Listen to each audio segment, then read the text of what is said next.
नमस्कार साथियों, कैसे हैं आप सभी का स्वागत है आपके अपने YouTube channel the winners institute पर।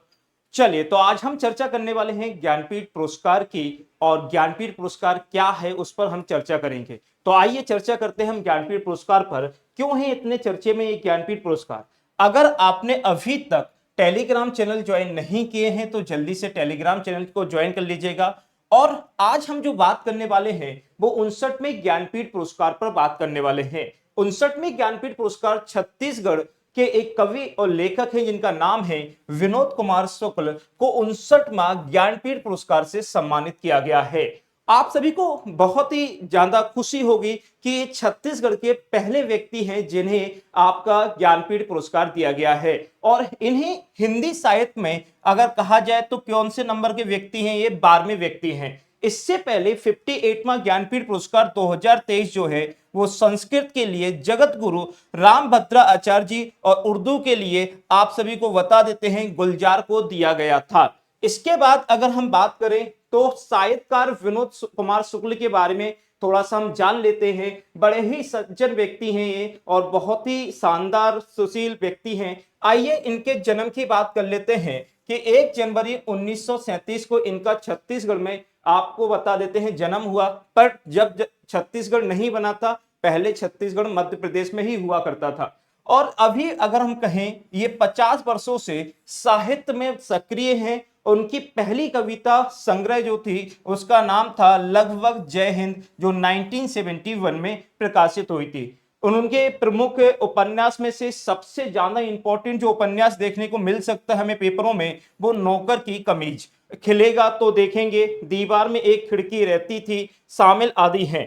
और आपको बता देते हैं कि नौकर की कमीज पर प्रसिद्ध फिल्मकार मणि कौल ने इसी नाम से एक फिल्म भी बनाई थी। यह भी आपके लिए इंपॉर्टेंट होने वाला है क्योंकि ये पेपर में पूछने की संभावना है। इसके अलावा उनकी रचनाओं का कई भारतीय और विदेशी भाषाओं में अनुवाद हुआ है, जिसमें से अंग्रेजी, जर्मन हो गया, मराठी हो गया। इसमें आपको बता देते हैं कि इनकी भाषाओं को जो अनुवाद है इनकी रचनाओं का किया गया है। इससे पहले अगर हम बात करें इन्हें कौन कौन से पुरस्कार दिए जा चुके हैं तो साहित्य अकेडमी पुरस्कार भी दिया जा चुका है। इसके अलावा अगर हम बात करें तो गजानन पुरस्कार भी दिया जा चुका है, रजा पुरस्कार दिया जा चुका है। बहुत सारे पुरस्कार इनको दिए जा चुके हैं और अब ज्ञानपीठ पुरस्कार दिया गया है। इसके अलावा अगर हम कहें तो ज्ञानपीठ पुरस्कार जो है वो क्या होता है और किसके द्वारा दिया जाता है? अगर हम देखें ज्ञानपीठ पुरस्कार जो है वो भारतीय ज्ञानपीठ ट्रस्ट द्वारा दिया जाता है। और ज्ञानपीठ पुरस्कार देने के लिए इसकी स्थापना कब की गई थी? 1961 में इसकी स्थापना की गई थी। और पहली बार ज्ञानपीठ पुरस्कार कब दिया गया था? 1965 में पहली बार ज्ञानपीठ पुरस्कार दिया गया। इसके अलावा इसमें कितना पैसा दिया जाता है? तो 11 लाख रुपए इसमें नगद दिए जाते हैं। साथ में एक आपको पत्र मिलेगा और देवी सरस्वती की एक प्रतिमा दी जाती है इस तरह की। और यह पुरस्कार केवल व केवल किसको दिया जाता है? यह पुरस्कार केवल जो दिया जाएगा वो भारतीयों को दिया जाएगा, किसी आपको याद रखना विदेशियों को नहीं दिया जाता है। इस बार हो सकता है ये पूछ ले कि कितनी भाषाओं में दिया जाता है, तो 22 भाषाओं में और अंग्रेजी में उल्लेखनीय लेखन के लिए दिया जा सकता है। इसके अलावा अगर हम देखें ज्ञानपीठ पुरस्कार एक बार किसी भाषा को पुरस्कार देने के बाद वह कितने साल तक पुरस्कृत नहीं की जा सकती है? तो 2 साल तक। कितने साल तक भैया याद रखना है? 2 साल तक।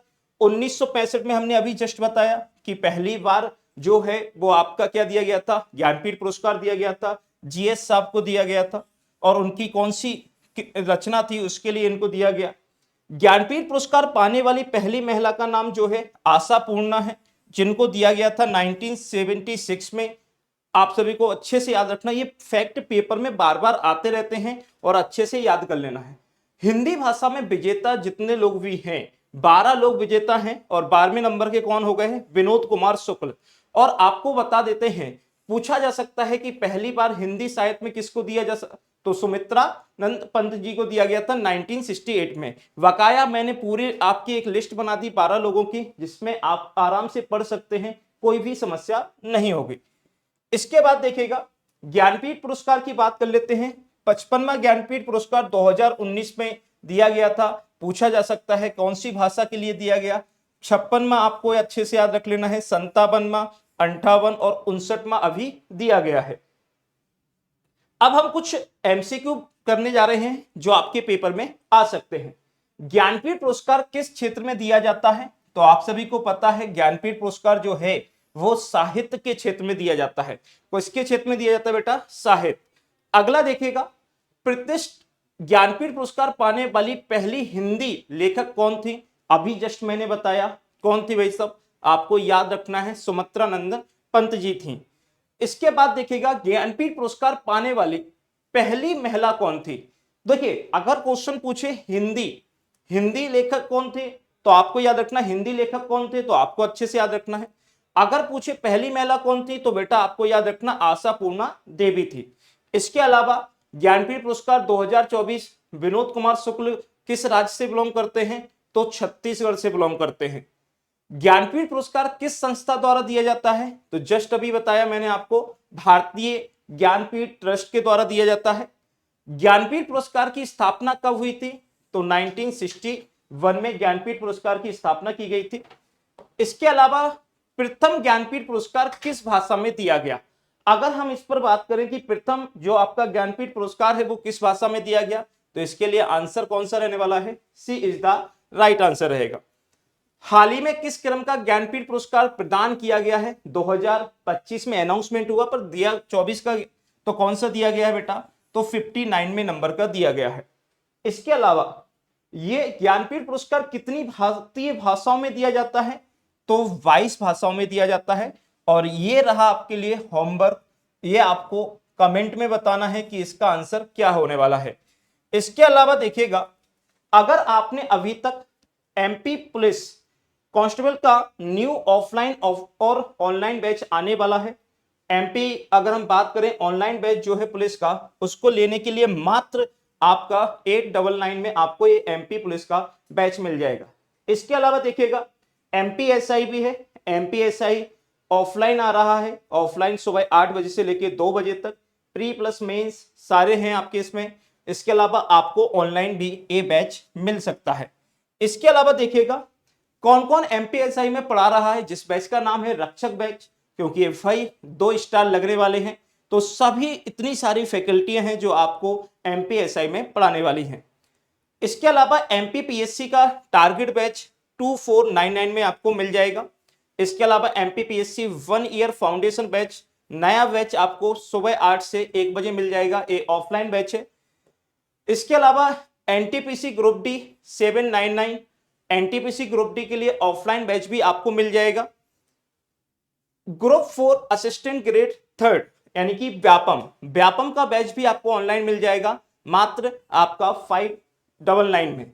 रेलवे एनटीपीसी टेस्ट सीरीज भी आपको मिल जाएगी।